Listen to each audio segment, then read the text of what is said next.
My Divine Souls, welcome back to Divine Duchess, your go-to space for inspiration and empowerment.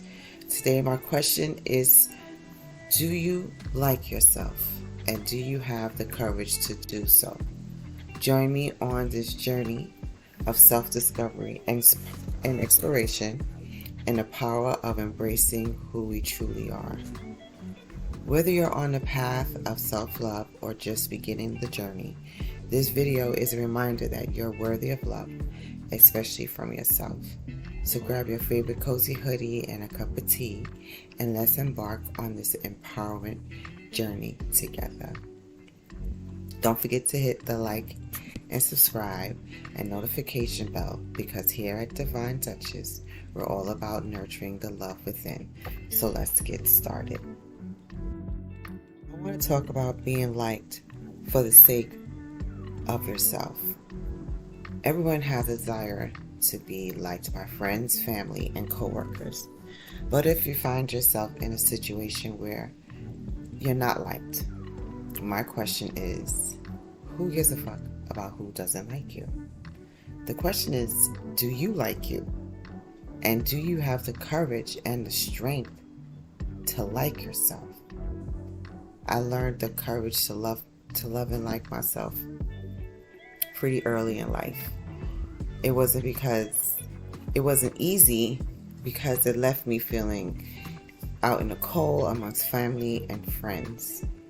One of my most significant memories is my paternal grandmother. She was so mean and almost hateful towards me. She never hid that she didn't love me or like me. She would purposely try to make me feel unworthy of her love. The punishments I would receive for just being me was abusive. I couldn't understand why she didn't like me. She would call me some nasty names and physically abuse me. I was left unprotected from her during my summer vacation visits to her home in North Carolina as a child. I cried every summer not to go and see her. Her actions and behaviors towards me were heartbreaking for a little girl. For a long time, I believed that I wasn't anything, or for a long time I believed that there wasn't anything about me to like. If my blood didn't like me or love me, then maybe I'm not worthy of being liked or loved. Unfortunately, this was a false theme of my life. I had close family and friends express their dislike for me for whatever reason. When their masks fell off, or when, things occurred where then people have no choice but to show how they truly feel about you. I had friends that tried to isolate me within my own family. She thought by doing this it would make me feel left out. She would try, and the actions, just try things to embarrass me or to hurt me. It hurt, but not in the way that she was hoping.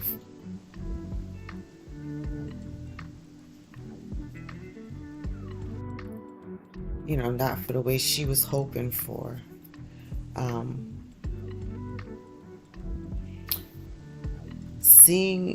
Growing up, I was born almost like living on the outside.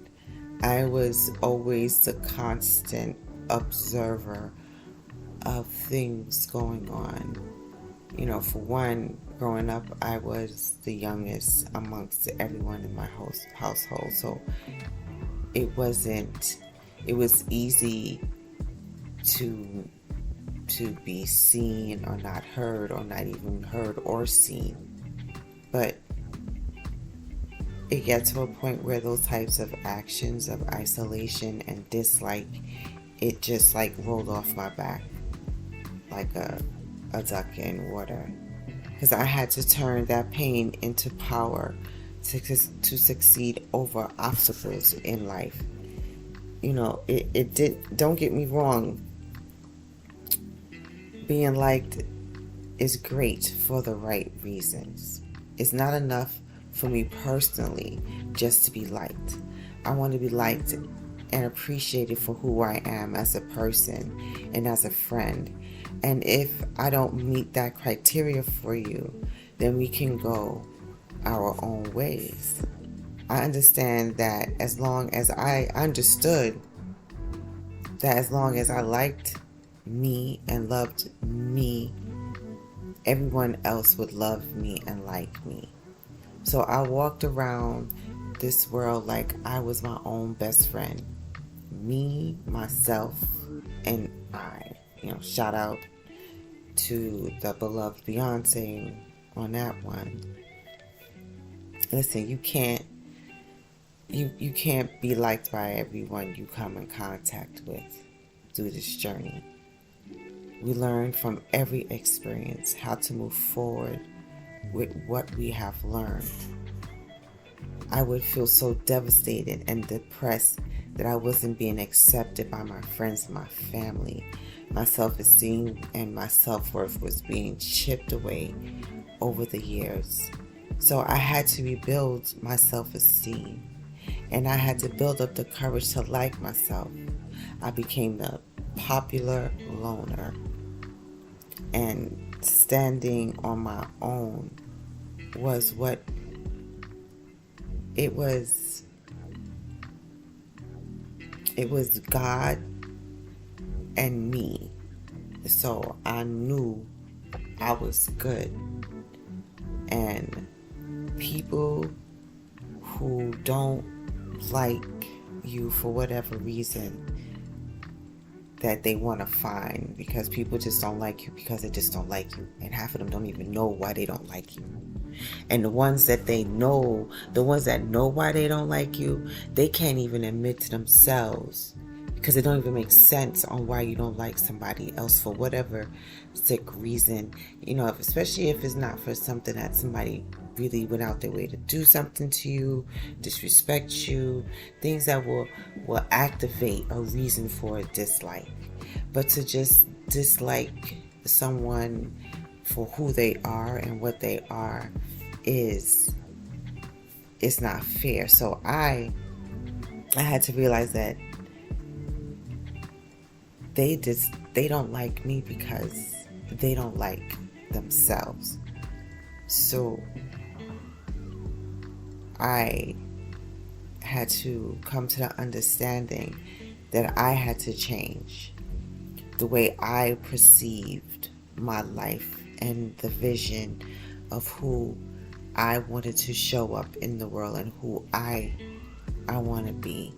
So sometimes you have to disconnect from your current social circle, which I completely had to disconnect from certain friends, definitely certain family, because I acknowledged my own self-worth, and this led me to liking and loving myself and giving me room to attract healthier relationships. The key to self is knowing yourself and loving yourself. When you give away your power, you become powerless. You are your own source of stability and love. Make the shift to improve yourself and discover the strength within. I want to thank you for joining me on another episode of Self-Love, a personal journey. I hope this message has helped or inspired you on your journey, and I wish you well, and I'll talk to you soon. Love you. Take care.